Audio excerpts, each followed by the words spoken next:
সবচেয়ে নিম্নতম আযাবটা কি জাহান্নামের? কে বলতে পারবেন? জাহান্নামের জুতা পরানো। কাকে পরানো হবে? নবী সাল্লাল্লাহু আলাইহি ওয়াসাল্লামের চাচা, আপন চাচা, যিনি নবী সাল্লাল্লাহু আলাইহি ওয়াসাল্লামকে ইসলামের জন্য ব্যাপক শেল্টার দিয়েছেন, দেন নাই? সেই মানুষটাকে লা ইলাহা ইল্লাল্লাহ কালিমা না পড়ার কারণে, তাওহীদের উপর ঈমান না আনার কারণে জাহান্নামের সবচেয়ে নিম্ন শাস্তি দেওয়া হবে। সেটা হলো কি? আগুনের জুতা, যাতে তার মাথার মগজ কি হবে? টকবক করে ফুটতে থাকবে। নাউযুবিল্লাহি মিন যালিক। আর বড় বড় শাস্তির কথা কি বড় অপেক্ষা রাখে? মেরাজের রাতে নবী সাল্লাল্লাহু আলাইহি ওয়াসাল্লাম দেখে এসেছেন এক শ্রেণীর মানুষের জিহ্বা আগুনের কেচি দিয়ে কেটে দেওয়া হচ্ছে। এরা কারা? এক শ্রেণীর বক্তা, কথা ছিল কাজ ছিল না, আছে না?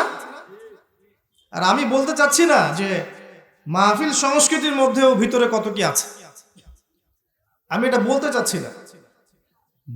বললে আপনারা বুঝবেন, রিয়েলাইজেশন হবে যে আসলে কি কারণে কথা বলছি কিন্তু তাসির হচ্ছে না। কথা যে আমি বলছি, আপনার কলিজার মধ্যে তাসির কেন হচ্ছে না, এর পিছনে অনেক কারণ আছে, উপযুক্ত কারণ আছে তাসির না হওয়ার। যখন আমার নিয়াত থাকবে দুনিয়া, তখন এই চেয়ারে বসে আমি যেই কথাই বলি না কেন আপনার কলিজায় তাসির হবে না। যখন আমার নিয়াত থাকবে আল্লাহর দিন, আল্লাহর জমিন, আল্লাহ দিনের প্রচার প্রসার, তখন আমার কথায় তাসির হবে।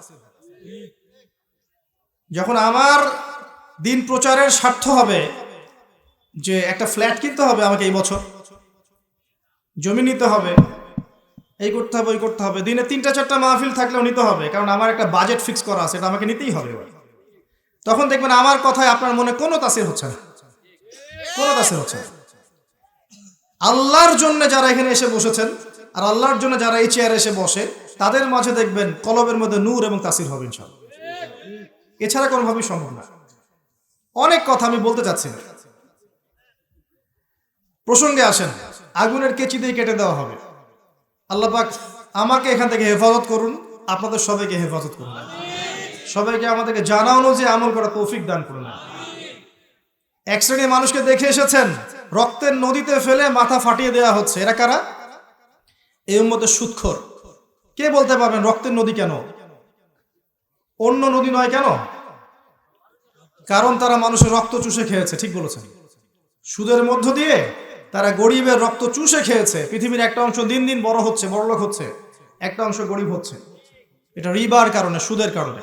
আরো কারণ আছে, আরো কারণ হচ্ছে পেট্রোডলার, আরো কারণ হচ্ছে আপনার পেপার মানি, এবং আরো কারণ হচ্ছে এখনকার প্রতারণাপূর্ণ ইকোনমিক সিস্টেম। এর কারণে সমস্যাগুলো হচ্ছে। এবং এখান থেকে যাকাত, ইসলামিক ইকোনমিক্স, ব্যবসায়গুলো এখানে স্থান পাচ্ছে না সেভাবে, যেটা পাচ্ছে ব্যক্তিকেন্দ্রিক ভাবে।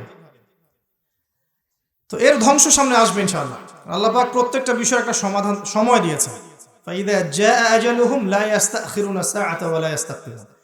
প্রত্যেকটা সম্প্রদায়ের, প্রত্যেকটা সিস্টেমের একটা সময় আছে। আল্লাহর দেয়া ওই বেঁধে দেওয়া সময় যখন শেষ হয়ে যাবে, দেখবেন ধাপাস করে পড়ে গেছে, ধুলোয় উড়ে চলে যাবে, দেখবেন নাই।